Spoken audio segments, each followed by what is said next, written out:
back to the Irish Mags Show, episode 121. We are back. Well, we're back every week, but it feels like we're back with a bang this week, lads, because I am joined once again by Alan and Krisho this week. The terrible trio, lads. We are reunited. How is it going, Alan? Not too bad. A week off, Krisho. Do you feel refreshed?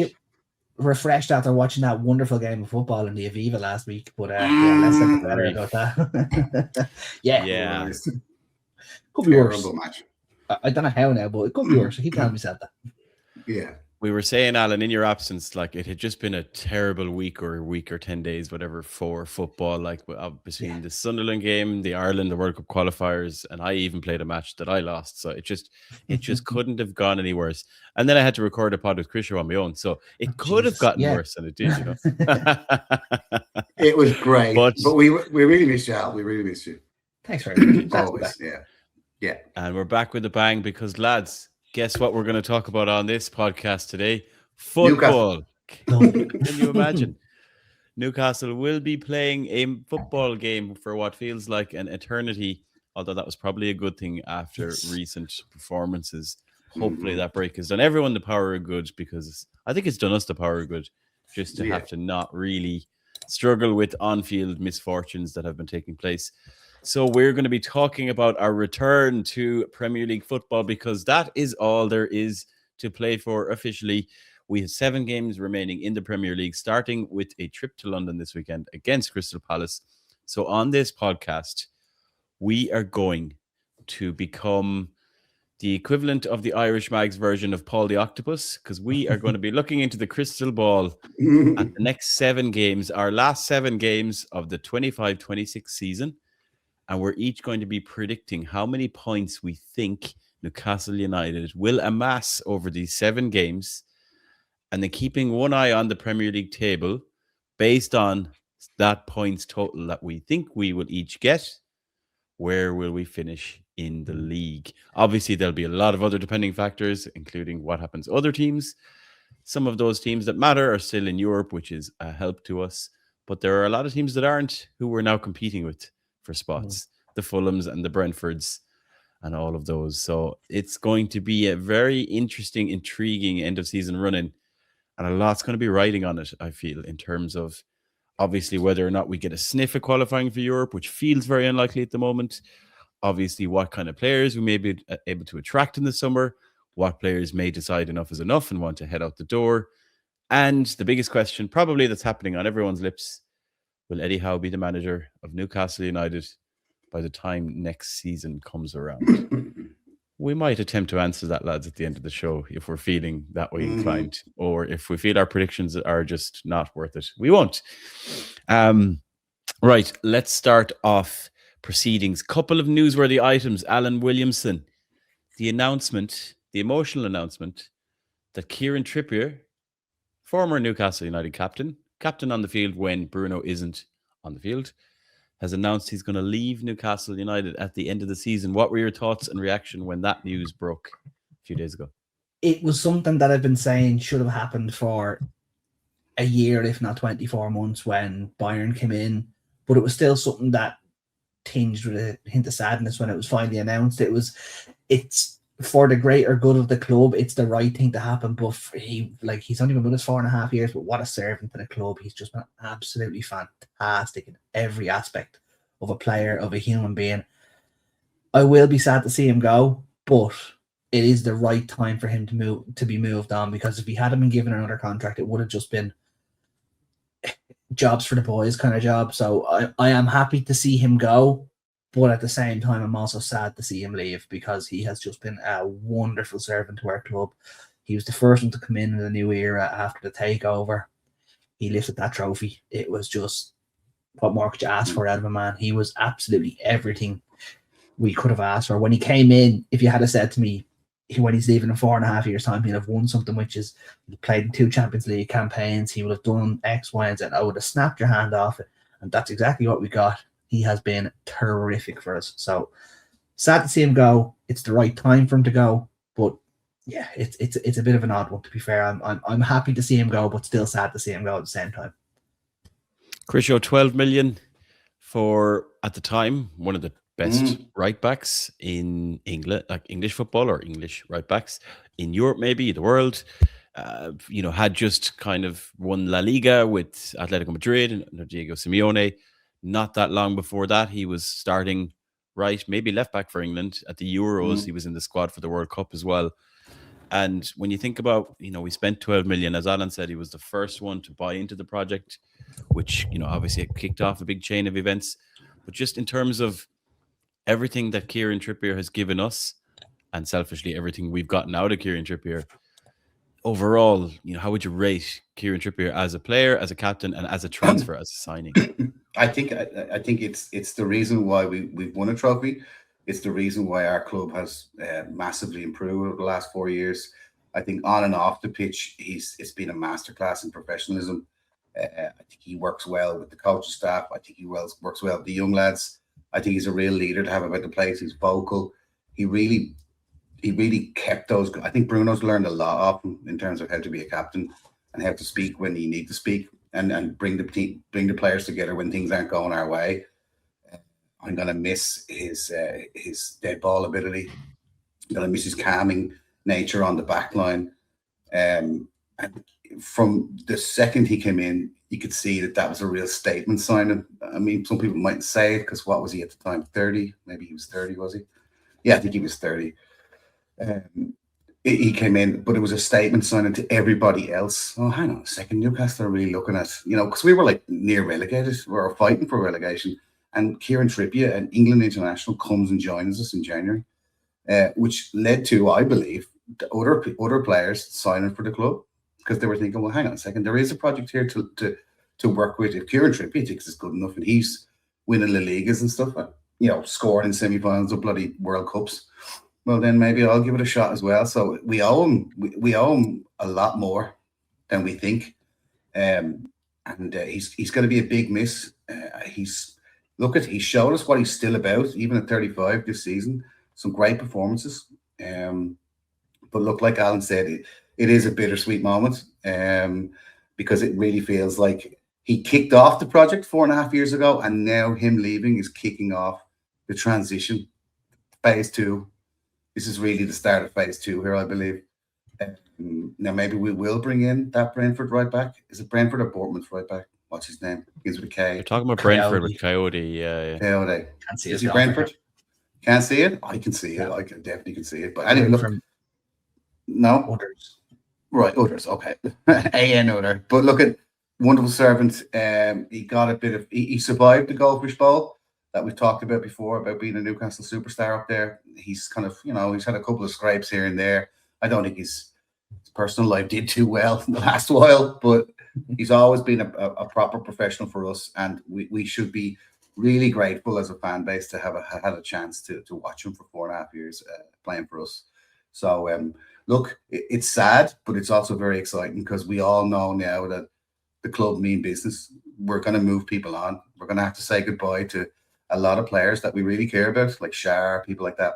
These guys are going to go, and it's exciting. But like again, Paul, just to cap it off, it's very bittersweet. And I do think, for all the fans listening, I do believe he'll be back. I really do believe he'll be back in 3-4 years' time as a coach of some kind, or some kind of defensive coach or something, set piece coach. He's definitely. I think he loves Newcastle. I think he loves it being there, and I think he'll miss it. And that's the kind of exciting kind of end point to this, is that I really do believe he's going to come back in some kind of coaching capacity. Yeah, time will tell, I suppose. I mean, you alluded to, there was a couple of different things that popped up over the years: personal life, family, blah, blah, blah. Maybe there is a part of him that wants to get away from Newcastle and everything that surrounds that too. So time will tell. But like, to sum up everything you've said, lads, all your points are valid. He leaves in very good graces. I think it's been a phenomenal signing. One of our best signings we've ever made. Yeah. How many times or how often can you say that you've got a match-winning right back playing for you? And if you think back, lads, I've got some numbers even in front of me here. Like, you kind of forget about it. In the 22-23 season, he played in every Premier League game. I don't know for sure if he started them all, but he played in every one of them. 38 appearances in the 22-23 Premier League season. And in that season, he got 7 assists. The following season, he got 10 assists. Even in FPL, he was a cheat code for all of those assists he was racking up, and not to mention the free kicks. You remember the early free kicks against Everton, and I think Villa. It was a big free kick against Man City. Yeah, like it was just, he was phenomenal in terms, not just as being a leader or a defender, but at times he was our biggest creator, and he was like a massive threat, and massive reason why we've overachieved in these seasons. Yeah, and also I think his impact on other players, he made Almiron a far better player. You'll remember when Trips would be receiving the ball, he wouldn't even have the ball to his feet yet, and he'd be pointing and shouting at Almiron, telling him where to go. And he used to do the same with Longstaff, and that little triangle worked very well. You remember the PSG goal? Yeah. He was the one that lays the ball off for Longstaff before he smashes it in that Champions League game. So all of those things combined, I think he's had a big impact on Tino Livramento as a fullback, as a versatile fullback, as Trips obviously has played right and left back. Tino doing the same. Succession is an interesting one, because ideally Tino is the man, but there's talks that he might want to go. If he wants to go, do we want players that don't want to be here? That's another another question for another day. But just I think Trippier, phenomenal signing, phenomenal player, and I think the entire fan base. Some people might talk about, he got slow and he made mistakes towards the. If you look at this signing over 4.5 years for £12 million pounds at the beginning of the project, coming in at the status he was, unbelievable signing for Newcastle United. Never mind being a great captain as well. So Irish Mags wishes Kieran Trippier all the best, even though he will be here for the next few games. The next 7 games, I'm sure he will feature in some shape or form. Given Tino Livramento, his availability hasn't been the same. Trippier genuinely has always been available. That's probably the difference between him and Tino Livramento. Interesting fact, lads. I know all this because I recorded another pod earlier on the topic, and I was pulling some numbers. Since Tino Livramento joined Newcastle, he has played 104 games, whether that starts or sub appearances. Trippier is 105. Tino has played 6,998 minutes. Trippier, 7,300. So in the time since Tino joined, Trippier actually has played more. That probably shows you the questions around Tino's availability, that injury issues. Yeah. And again, it's just another positive reflection on Trippier and what a big loss he will be in that position, because Kraft is probably going to go as well. So going to be a lot of moving and shaking there. But I think we'll talk about successors at another podcast when we start doing transfers. Even though what I will say, lads, is as we record this, there is a right back that I'd love us to go back and look at again, which is the Sporting right back, Ivan Fresneda. Yes. Yeah. Because he was linked with us. We were looking at him when he was about 18. He ended up at Real Madrid. He's now at Sporting Lisbon. He's playing in the quarterfinal against Arsenal. So he's someone you'd love to revisit. But again, they're now Champions League and we're not. So that's the position we find ourselves in. Right here, let's move on, lads. Was there any other notable things? Krisho, you mentioned it actually. Sorry, before we hit record. Yeah. Fabrizio Romano was tweeting about Newcastle United. And not just about Tonali and Bruno and Tino. True grit and teeth. Yeah. Somebody must have paid him 2,000 for that tweet. I don't know whether you guys saw it or not, but somebody printed out a screenshot of either him or his representative going back to somebody to say, look, we'll promote you, but it's 2,000 a retweet. He sent his lawyers after this poor guy. Your man's lolling at him like, do what you like. But yes, Johan Martinez, Ecuadorian under 16. He, if I'm not mistaken, he scored the winning goal in the was it the under 16? Let me check. It was the under 16 World. I seen the goal. It was a rocket as well, wasn't it? A rocket, yeah. He scored the goal. I don't know what he scored the winning. Yeah, I think it was like some kind of not World Cup, but qualifier thing. Copa America or something like that. Copa America or something like that. But this guy, this guy looks good. I mean, if this is kind of caliber of young lads that were kind of scouting around the network here, did we not get a new South American scout? Did we not talk about that before? Yes, we did. This might be a little golden nugget that your man's found, because if they've acted this swiftly, there's obviously like a lot of people circling for him, but and then Romano, like what must be having a slow day, talking about us for one, and then talking about a 16-year-old signing for us. But there's obviously a lot of noise around this. I'm just hoping again, like he doesn't end up like, I don't don't know, Durant Wall. Yeah, or Carabag or something. Do you know what I mean? And disappears off the face of the earth, or signs for Kettering Town. I just think our youth systems are looking really, really good. In the last 2 days, I think our under-15s and under-16s both won tournaments. 16s won a competition against Chelsea, but played a lot of Premier League oppositions, and then the under-15s won the Orange Veins trophy. They got PSG, yes. PSG in the final. Like, their route to the final was mental as well. Like, they were really, really good. So bodes well for the future, as they say. I mean, this is the way we have to. This is the way we have to do it. We have to build up like a Chelsea-esque level of young lads that, okay, say we have like 25 of them, 30 of them, right? At least 7 to make it.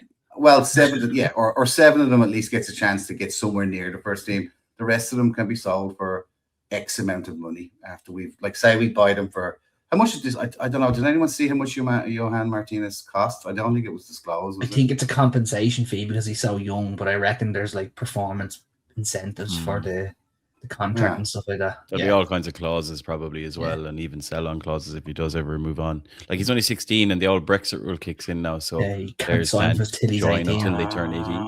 Right, okay. That was, and even it was the same like when Kyle Fitzgerald moved from Galway United. He couldn't, like, he literally, and it was agreed and all done and dusted, but he couldn't officially go over and join properly until the day of his 18th birthday. So that's Brexit means Brexit. So it'll be interesting to see, what happens by the time that comes around, because that's probably a year and a half or whatever it is away before he actually turns 18. But as we said, it is nice to see us fishing in overseas markets because everyone else is doing it. Why shouldn't we? Alan, your points are quite good actually about the youth teams in terms of them doing a lot better, particularly the like not so much at 21s or 18s level, but at 15s and 16s does bode well. The other thing you'd like to think is that, you know, over the years, how many local players have turned up at other clubs in their academies? That just there's no excuse for that.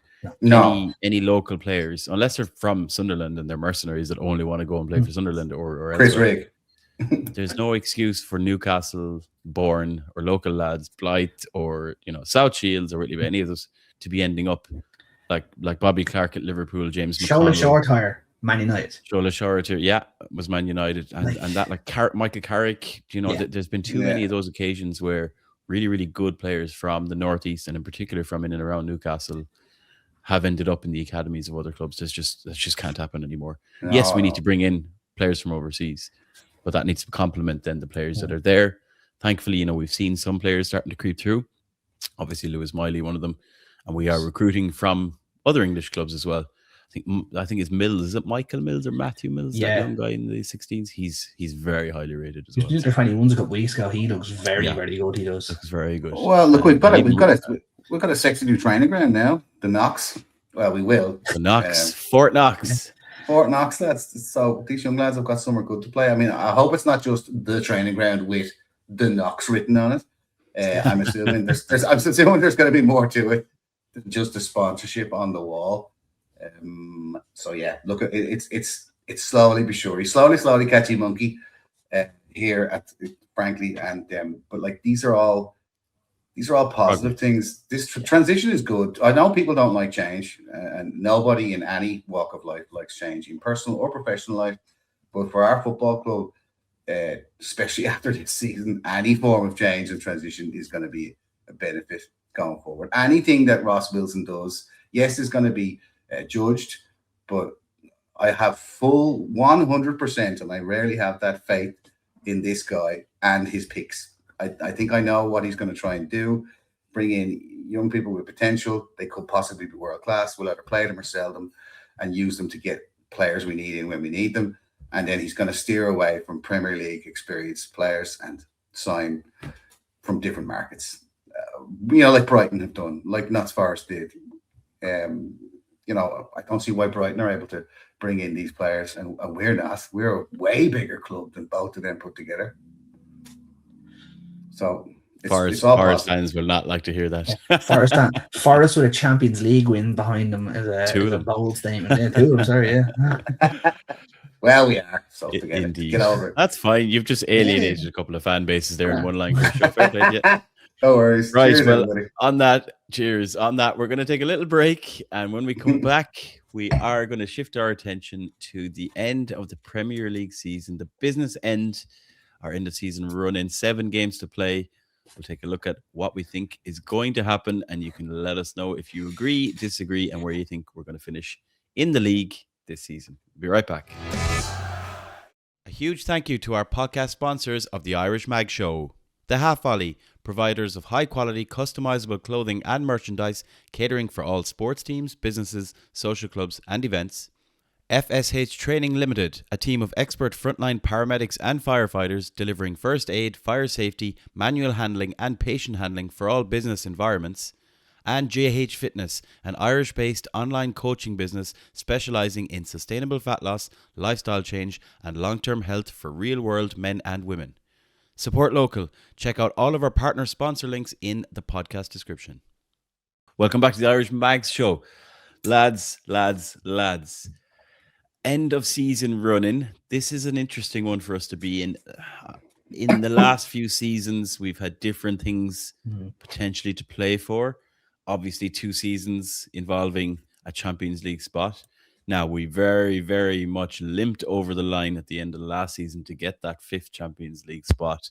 In fact, I think it took a bit of luck from the Aston Villa side of things for us to actually get there, because we went and folded against Everton. Now, it's a case of realistically trying to finish as high up the league as we can with a glimmer of hope on a European place, but unfortunately that would rely on other teams, I suppose, dropping points. So, look, as end of season run-ins go, I would argue 6 of these games are very, very, very winnable. Even the other one that isn't, which is Arsenal away, we have won at Arsenal before, right? We have done that in the last 12 months. And Arsenal are on the verge, or a little bit on the verge of having wobbles and all this kind of talk around them being bottle jobs. And our loyal 3 Arsenal fans who listen to this podcast, they love hearing this. One bottle after another. So let's take a look at Newcastle's upcoming fixtures. So we'll put them up on screen for those watching on YouTube. For anyone listening in, we have Crystal Palace away, we have Bournemouth at home, Arsenal away, Brighton at home, Forest away, West Ham at home, and Fulham away. So that is 4 games away from home and 3 at home. So the biggest question here, lads, is we'll just bounce through each fixture. We'll talk about what we think. We have a little spreadsheet. I love a good spreadsheet where we've all inputted our predictions. I can tell you, listeners, that none of us have predicted the same overall points total for these 3 games, which is a good and a bad sign at the same time. And it will be interesting if we were to look at what we think is going to happen and then take a look at the Premier League table, what that might mean. Currently, just again for the record, we're sitting in 12th place in the league on 42 points, 7 games to go. Crystal Palace, interestingly, have a game in hand over us, which would see them go level. We have 1 goal better on the goal difference side. Our goal difference is -1. Good God, that's absolutely awful. The only good thing is that Fulham, Sunderland are all on minus as well. Everton are on +2, Brentford on +4, Brighton +4. So it may or may not come into it, but we would need to start scoring in these games as well as winning. Let's start with this weekend's game. We're not going to go into score lines, lads, really. I mean, we can circle back on Palace as it's the upcoming fixture, but I can confirm for Crystal Palace away, we all think that Newcastle are going to get 3 points. I don't know where we've suddenly got this confidence from, lads. Because, mine's from red wine. Mine's from red wine, so that's where we can't even go down the road and win away from home. So we all seem to be confident of us getting 3 points in London, a place where we don't always get 3 points. Alan, rationale behind your certainty that we're going to beat Crystal Palace this weekend? Eddie Howe has had a week to train with the lads, or more. I think they got most of the lads were back last Wednesday, from what I am aware of. So he's had more than a week. He's going to have the tactics down to a T. We've 1 game a week between now and the end of the season. So we're going to go absolutely hell for leather, gung-ho, Eddie Howe ball, and it's going to work. And we're just going to blow Palace out of the water. Palace are also playing on Thursday night in the Conference League. So Well, hopefully for us that we can do well, but I think we will. Hopefully. It sounds like Ava wasn't too happy with that synopsis of events. Cracking up out there. Yeah, she's a mini Crystal Palace fan. She's like, no, Dad, that's wrong. No, Christian, the one thing you'd say about Palace, they're currently 14th. They're mediocre. They're mediocre. They haven't been having a great season. The manager's on the way out at the end of the season. They lost Mark Gahey. You know, it seems like things were going so well for them. They won the FA Cup. Then that whole European kind of fiasco happened. They got dropped down to the Conference League, and the wheels have very much come off, really, for them, I suppose. It's fair to say. You could argue they've nothing to play for, but if they win their game in hand, they'll be in the exact number of points as us. Therefore, they have as much to play for as we do. So it's a funny. It's a battle of the underachievers this season, and it's not. I tell you one thing: it's not going to be pretty. I don't believe so. I do agree with Al that Eddie Howe's got a right hold of them to get a tactics will be set up very well. Whether they work or not, I don't know. Crystal Palace do still have some handy players. I think Mateta's still about, isn't he? Still playing, as in he's not injured or anything. So he's always a wary dude to keep an eye on up front. He's doing well for France as well. But look, this isn't going to be pretty. It's going to be quite tense, and it'll be a very slim scoreline win. But I definitely think that we have enough quality. Like we will discuss in the next couple of minutes, to how I think we have just a little bit more quality than the teams that are left here. Mateta is injured. Sorry to cut across you. Oh, is he? Mateta's injured. All right, then. Well, then they did, however, sign Jørgen Strand Larsen, didn't they, in the January window? And it was a player that he's done really well for them, to be fair. He's destined to score, seeing as we were linked with him. That's just kind of usually how it works. The one thing I'll say, lads, and I'm also predicting a win here because I just think that Palace are just in a really bad place with the whole manager leaving thing, with the departures they've had. We have won our last two games. It was 2-0 in the home game this season and 5-0, in the home game last season. However, just to throw the alarm bells on this one, lads, in the last 7 fixtures against Crystal Palace, we've played them away 3 times. We didn't win any of them. We had 2 draws and a defeat.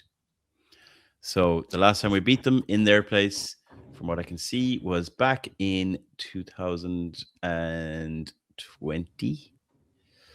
We hadn't won at Stamford Bridge in 700 years. We hadn't won a cup in 70 years. These who That's the spirit. That's the spirit. That's what we missed last week. That's what we need. A bit of oomph. Shut up, Paul, with your stats and your facts and all. What the hell? Hey, there'll be no more. There's no room for logic on this podcast. You say that again. Right, enough of that. So let's move on. 5-0 to Newcastle. Screw it. 5-0. Okay. I will take any win. I don't care about scorelines anymore. Any win will do at this point.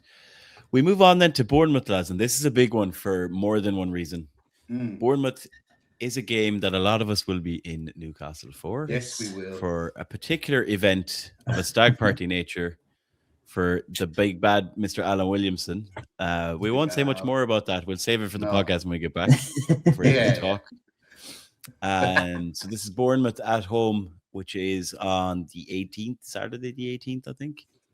And again, lads, I suppose we've all gone for a win in this one as well. Yes. Bournemouth at home.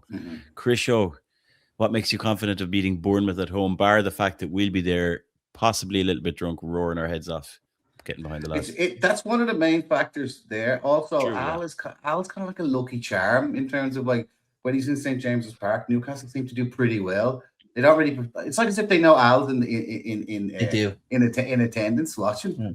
I thought it was Emma. Was it not Emma that was the lucky charm until recently? No, it is. Well, I have a 100% record this season, so I'm doing okay. So we'll take that by extension, right? So we'll take that, right? But look at again, if we can play well and if it goes okay, right, or whether a win or a draw against Palace in a good performance, I do believe Eddie Howe will absolutely demand serious, genuine concentration, performance, tenacity, real football these next 7 games, and starting with Palace, but very much so for the fans' sake, starting against Bournemouth at home at St. James's Park. I expect the stadium nearly to melt with roars with the fact that our fans will get behind them, especially if we have a good result against Palace.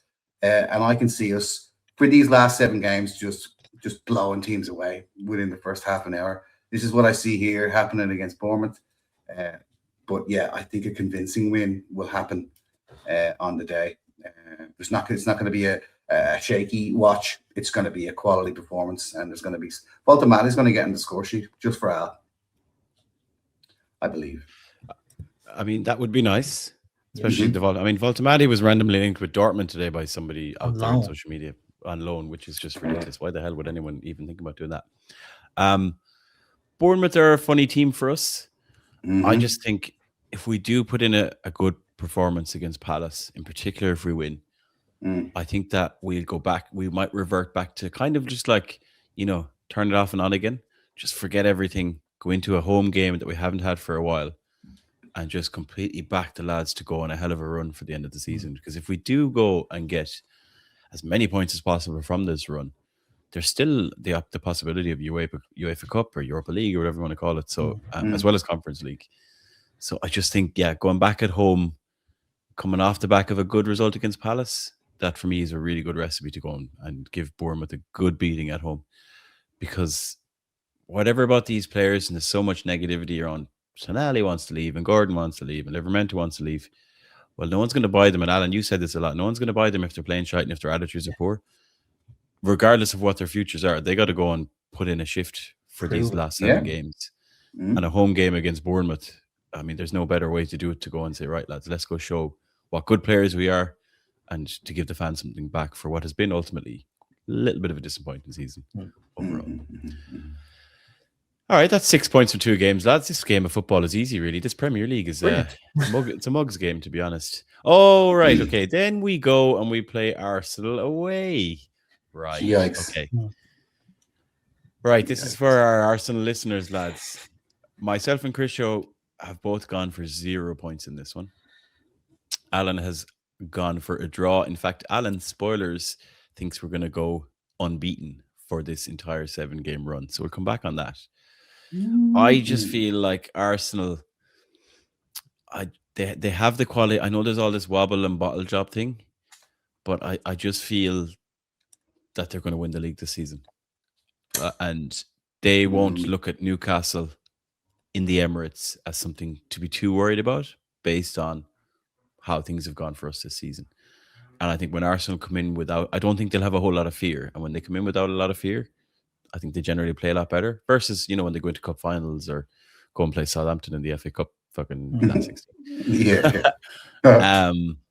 I do think they'll have too much for us. I just think they're a far superior side. And it does feel like it might be their year. So I struggle with it. But Alan Williamson thinks we might salvage a point. And again, for our Arsenal listeners, derail their title chances. Do you think that Arsenal are going to bottle the title as well, Alan? I do. I think the game against Southampton just proved. My little brother's an Arsenal fan, and I have just been sending him bottles of water all the time. They are going to throw away this league, and they're going to lose the Champions League final as well, which is even funnier. So they're going to win nothing all season. And this is why it's going to happen. They're going to beat Sporting, and they will have a Champions League semi-final to look forward to on the following Tuesday that they play us. So they'll have that in their mindset. They'll have an awful lot going on. Like, I'm not going to say we're going to go there and beat them, but we're going to disrupt that title party, and it's just going to heap that pressure all on Mikel Arteta. He'll be sacked at the end of the season too. Yikes. Check that out. Wow. I can tell you, lads, on that particular weekend of that match, I'm going to be out in Galway with our 3 Arsenal friends because they've arranged it that way. Vlog. Will I think I'll secretly organise an Irish Mags meetup and not tell them. Do it. Well, they'll see this now, dog. They'll see this spoilers. It won't matter. That could be an interesting weekend. But yeah, look, I think if we are to get something from Arsenal away, the Palace and Bournemouth fixtures need to go well. Yes. And if either of them don't go well, or if both don't go well, by then I think, if we've lost both those games, for example, game over. Arsenal. Okay, that's 6 points from a possible 9, and then we go and we play Brighton at home. Brighton are a funny one for me over the course of history. I've gone for 3 points, as has Chrisio. And Chrisio, I'll come to you to ask you about your confidence levels. The only beef I have with Brighton, I like what they do. I like them as a team, but fuck Danny Welbeck if he doesn't always score against us. Exactly. And that's the only thing I'm really worried about. Yeah, he gets a lot of space at St. James's Park. It's like as if he has an extra 10 yards of grass to run in. He's never offside, or he's onside by like an inch or a fingernail. And he's always like standing on the goal line waiting to backheel something in. God, he's highly annoying human being. My God, when he played for Man Red, he was annoying. And then he played for Sunderland. He plays for Brighton. Christ, didn't he play for Sunderland last time? Arsenal as well. Arsenal as well. He was on loan at Sunderland, and then he was at Arsenal as well. Dreadful, just dreadful, right? So, but look at it again. This is Brighton again. This is kind of this will be. I see this being a nervy one, not like the Bournemouth game. This is more of a nervy one, especially if they're playing that little gimp Minta show pony that'll be going around trying to wind everybody up. Hopefully he gets sent off after 10 minutes, but there's going to be a big decision in that game. There's definitely going to be a red card in that game. I can smell the last time, you may remember, the last time there was a red card against Brighton, it was Anthony Gordon up against Van Hecke, and he got himself sent off and got himself suspended for the final, didn't he? So Oh, well, that might be Shar's replacement, Van Hecke, so let's not talk too bad down about him. But well, it might be, lads. It might be, but I reckon this could be a very, very nervy one, like a 2-1 kind of thing, like just kind of scraping it in the last 10 minutes, kind of thing, Harvey Barnes style, or Asula maybe with a bicycle kick, you know what I mean, from 20 yards. Just a crazy game. Well, but it's going to be underpinned by like some kind of tragic kind of red card decision made in the first half, because it's going to be tough, brutal. And we're going to get caught in the hop. I think we're probably going to be losing the game, and then we'll come back and win. But this is more me just hopefully dragging that we drag ourselves out of this mess and get to the Europa League. Yeah. But these two home games specifically, don't mind about the West Ham one. We'll talk about that in a minute. Don't mind them. But Bournemouth and Brighton, very much so. These are going to be tough games. And I think we'll blow Bournemouth away, and Brighton will just about get over the line. Alan, what makes you less confident than Chris? Or you've put down a draw for this one? It's just the Danny Welbeck factor. I despise that man, and that's the biggest compliment you can give to an opposing player. I fucking hate him because he scores goals against us constantly. He is the most annoying human being I've ever come across. Being where the ball lands and putting it in the back of the net, and I'm like, I hate you. There's nothing else. Like, it's nothing against the man as a human being. It's just stop scoring goals against Newcastle, please. Brighton have been a bit of a bogey team for us over the years, ever since they came up with us 10 years ago. It's just been pure carnage every time we played them. Just, things never seem to go right for us against them. So I'm hoping it's going to be I'm hoping it's going to be a win, but I'm in my head, I'm going, take a point out of that. We'll regroup and come back again strong the week after. I remember the last time we played Brighton, but I can't remember if it was home or away, was when we had the Galway meet-up last season. Was that at home when Isaac scored a penalty? It was a 1-1. It was in April or May, towards the end of the season. We finished 1-1. Isaac scored a penalty. We might have been losing. I just can't remember where. Anyway, I could have looked it up, but slight bogey team. My rationale here is, lads, we have to win all three of our home games. Line, and I put down 3 points in all three of them, because it's Bournemouth, Brighton, and West Ham. But before we get to West Ham, Alan's the only one that thinks we will beat Nottingham Forest away. Now, we normally do. In my experience, we quite often beat them and beat them well. I've put down a draw, as has Chris Show. My simple rationale is that I think that they'll still be in that relegation fight. They won't be officially safe, and they'll have enough grit and fight, and ultimately, I think, quality to stay fighting and avoid relegation. I just think that by then they'll be playing at home, trying to stay up. They'll have probably a little bit more than we might in terms of rationale. But Alan, you think they'll win Newcastle? I do, because they'll have a Europa League semi-final around that time as well. So they'll be going. Alan, we're all playing checkers, and Alan's playing 3D, 4D chess here. Is that the phrase? Yeah, that's it for sure. Yeah. So that's my logic behind it. They'll have one eye on the Europa League semi-final, and we will rock into town, win 1-0, and get the hell out of Dodge and be on our merry way home. Who have they got in the Europa League? I think Porto. They're away to Porto. Yes. On Thursday. Yes. Interesting. Will be interesting. And then what, we played them on like the Saturday or the Sunday? Or the It's Sunday? of the semi-final. Oh, they're not in the semi-final yet, are they? Not yet. They're in the quarterfinal at the minute. They're in the quarterfinal now, yeah. As we right. speak. And as we speak, lads, while we record this, Arsenal are currently drawing away to Sporting. Just FYI. 0-0. Bayern are beating Real. Told you. Ooh, Bayern are beating Real. Okay, so Alan thinks we'll win. Krisho, you're also thinking a draw. Anything different there, or you just think that? No, I just think it'll be nice to get Elliot Anderson to sign his transfer stuff all up and get the proper chats done and get the draw. And you can shake your heads all you like, because if you don't think this is the first big signing for the transition, you must be joking out of your minds. This is our guy. The chats will be done. Handshakes will be done. We'll give them a draw just to kind of add on to the transfer fee to get him away. 1-1, and we sign Anderson. So, there's pluses and minuses here. We don't sign a player from the Premier League this summer. Ooh. That's if there was, maybe I agree with you, Al, but if there was one, it'll be him. One of our own. He's phase 2. He's the Trippier of phase 2. Bringing him back is where we start phase 2. Because it never should have happened in the first place. There's a lot of clubs that would like him, I believe. Yes, I think everybody's fishing in that pot. But he wants to go. He wants to come home. I would think that he might want to come home. But if Man City come in for him, it's very hard to say no to Pep Guardiola. And if Man City come in for him with 300 grand a week or something like that, considering he's already on about 100 grand a week, it's going to be very hard to say no. Yeah. Right. Cheer up. Time will tell. We'll do transfers another time. I'm happy with your confidence. I'd love to see him sign first, but I just don't believe it'll happen.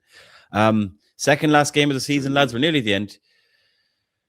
What I've written to be Wet Ham on this spreadsheet and not West Ham.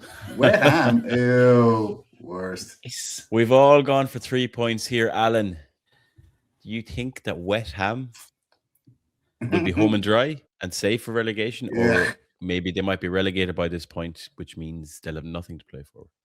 They will have something to play for, and that will be their downfall, because Newcastle love a team who will come at them and try to play football against us. So that will be their cause of, they'll come at us for 5-10 minutes, we'll go 2-0 up, and then they'll go, let's not do that anymore, let's sit back and not lose 5-0. But I think we're going to beat them. Alan, if beating West Ham meant that they went down and Tottenham didn't, or let me flip that, if you could relegate Tottenham by letting West Ham win. Yeah, you see, that's something. I really want Spurs to go down so that people stop going, you're the best team ever to be relegated. And I go, fuck off. Yeah, I do really want Spurs to go down, but no, I always want Newcastle to win. So yeah, I'm the same. I'm the same. Whatever will be, will be. Yeah, I don't see a world why we shouldn't be able to beat these. And I feel the only way we don't beat these is if we are absolutely nothing to play for. Therefore, it's relevant. But again, are Everton the only top flight team not to be relegated, or is it? Well, bar Man United, Arsenal, Liverpool, Tottenham. That's Premier League. Oh, Premier League. I know. I just thought Spurs probably haven't been relegated in like 1970s. Well, if we think of it from that whole 92 season onwards, when the Premier League started, quote unquote, it's Man United, Liverpool, Tottenham, Arsenal, Everton, and I think there might be one more. Chelsea. Yeah, correct. There was 6. I remember checking this before. Villa got relegated with a very good team. We obviously got relegated with a good team. West Ham previously got relegated with a very good team. It would be hilarious if Tottenham did the same. Yes. But let's not counter chicken. I actually wish we were playing Tottenham in this run, even though we already do. We already beat them. We then get to the final day of the season, lads. And hopefully by this point, things are happening that are close to our predictions, and we're absolutely playing for potentially a Europa League spot or Conference League, but you'd prefer to play for Europa. We come up against Fulham away in Craven Cottage. Lads, we're gone negative on this one. I have put down a draw, Alan has put down a draw, and Krisho has put down a defeat. I'll come to Krisho in a sec. Alan, I don't know if you're like me, but where I am with this one is we made a balls of it against Everton that last season. I remember being over for the Leicester game that we nearly lost in the last day of the season, or second, or whatever it was, but it was the game. We don't have the best to crack on the last day of the season, unless we're already relegated, like when Gini Wijnaldum scored, what was it, 2-3 goals? We and got we beat 2 Tottenham and 5-1 when it didn't even matter. Hockey Spurs, Yeah. So exactly my logic as like, well. we have a problem with the last game of the season when it matters, and therefore you're hoping for other things to happen. Krisho, you seem to be echoing it, but worse. We're not going to beat Fulham or draw. Look, I'm really sad. I don't mean to slash on everyone's parade, but I do think that a lot of players will be, packing up their houses and packing up their kit bags in the dressing room. A lot of lads will be signing for new clubs and within the next 4 to 5 weeks. Fulham, again, another little bit of a bogey team, if I'm perfectly honest with you, even though we do get good results in St. James's Park against them. It's a tiny little ground. They'd be right up for it. Get one over us, kind of in that mid-table kind of battle, the way we're at with them. And I just don't see us having the. I think, if we get the win against West Ham and walk around and clap everybody and everyone's like, all right, thank God the season's over, I can see this as being a bit of a sunshine game. And Fulham catching us on the hop, a good 2-0, maybe 2-0, 3-1 win for them, sadly. And then, you really will have to stare into the screen, and I hope we'll all be together, because we'll have to wave goodbye to at least 7 players on that pitch, 6 maybe, and wave goodbye to them, because they'll be gone. They'll be their last game for the football club away to Fulham, and a loss. It could be waving goodbye to a manager if things have gone terribly, but let's not go there. On the face of it, lads. So my points tally, 7 games out of a maximum 21 points. I've predicted 14. Alan has predicted 15, and Krisho has predicted 13. Now, just for some context here, in the last 7 games we played, 9 points. Yikes. And those came with 3 wins against Man United, Chelsea, and Tottenham. So there is make it make sense, I suppose, is the point I'm making here. But we are all expecting, hoping, praying, and I suppose confident that Newcastle can get more than 9 points in these last 7 games. The average between the 3 of us, right, we've got 13, 14, and 15.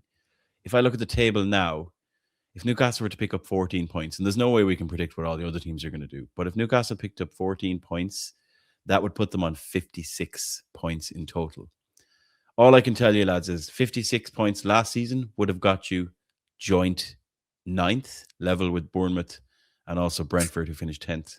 Yikes. 56 points the season before would have got you finishing 9th, ahead of West Ham and behind Man United.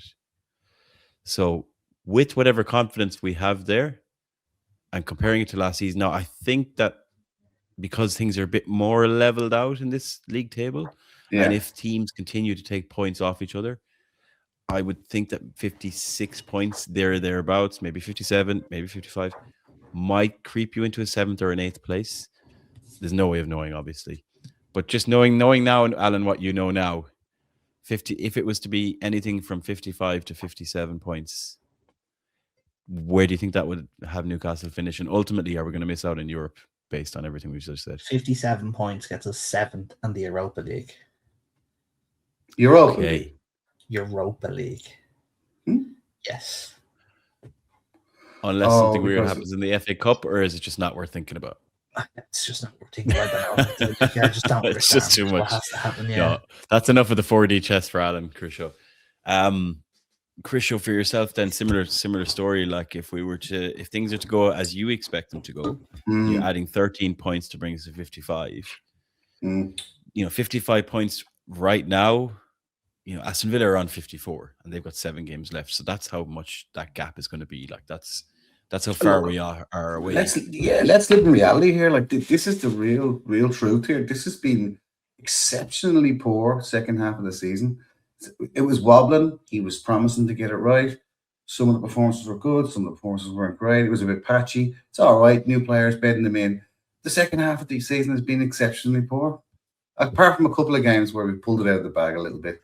But this is the sad reality of where we're at. Us 3 on this podcast are relatively positive Newcastle United fans. Okay, we do live in reality, but we do support our club and we want them to win, and we will pick them to win if we think they will. But our average here is 14 points out of 21. We're not like at 19, 20 points out of 21. We're really being flushed out here in this brutal reality that, look, if we come 10th or 9th, or like, I think we're going to get 9th, and I think we bloody deserve it because we haven't played well and our league form has been very poor and patchy. And it's just, again, a deep breath, everybody. Get ready to see some players leave, good players and ones that are old, and get ready for the transition period that's coming. Because, look, I think being successful this season would have put a pause on this bloody transition that was coming.